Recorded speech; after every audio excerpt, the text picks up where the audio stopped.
berpikir untuk menikahi seorang non-Kristen?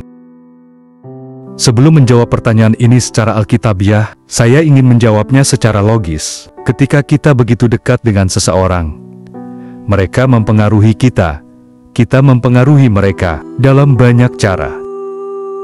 Dan kita mulai menyadari bahwa kita bahkan meniru cara bicara mereka dan beberapa kata yang mereka ucapkan dan menjadi semakin mirip dengan mereka.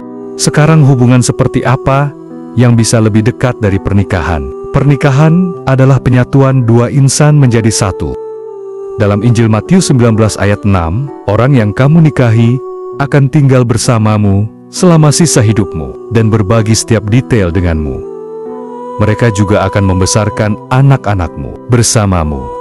Dan anak-anak kamu akan memandang kamu berdua sebagai panutan mereka. Tujuan pernikahan adalah untuk membantu menumbuhkan kerajaan Allah dengan pasangan kamu yang saleh, dan untuk membawa mereka lebih dekat kepada Kristus. Saat mereka mendukung kamu, dan itu tidak akan bisa dicapai jika kamu menikah dengan seorang non-Kristen secara alkitabiah. Dan dalam 2 Korintus 6 ayat 14, Rasul Paulus berkata, "Janganlah kamu merupakan pasangan yang tidak seimbang dengan orang-orang yang tidak percaya. Karena apakah hubungan kebenaran dengan kedurhakaan, dan apakah hubungan terang dengan gelap?"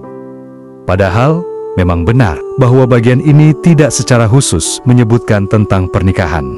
Ini merujuk pada persekutuan atau kemitraan yang merupakan inti dari pernikahan. Kita dapat dan harus membangun persahabatan yang berkualitas dengan orang-orang yang tidak percaya.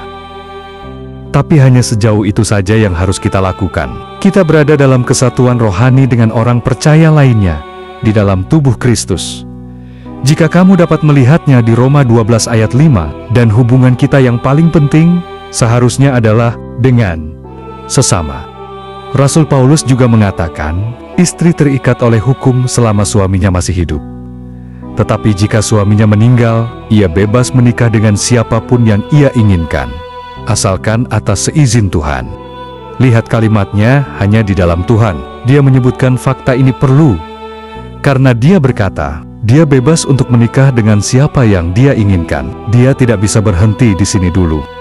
Jika tidak, maka akan terbuka lebar pintu untuk menikahi siapapun yang dipilihnya dari antara manusia. Tetapi dia membuatnya hambar, bahwa yang dia maksud hanyalah mereka yang beriman kepada Tuhan. Kemudian, Perjanjian Baru memberikan hubungan yang jelas tentang pernikahan, yaitu kemitraan yang menggambarkan kasih penebusan Kristus bagi gerejanya. Inti dari pernikahan adalah untuk menggambarkan Injil. Saudaraku yang terkasih, Alkitab penuh dengan ayat-ayat ini. Apa tujuan hidup orang percaya? Tuhan memberitahu kita dalam Yohanes 17.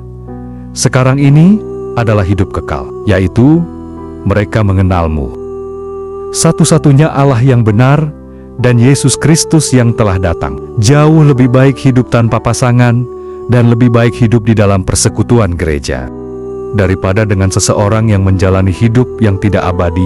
Video ini tidak dimaksudkan untuk menghakimi siapapun. Tapi ini adalah panggilan untuk bangun dan memperhatikan kemana emosi dan pikiran kita pergi. Dan apakah ada orang yang saat ini berada dalam hubungan seperti itu? Saya menyarankan mereka untuk menghubungi seorang imam dan mendiskusikan masalah ini dengan mereka sesegera mungkin. Semoga Tuhan memberkati kalian semua yang berdoa agar menyenangkan Tuhan dan berjalan sesuai dengan kehendak-Nya.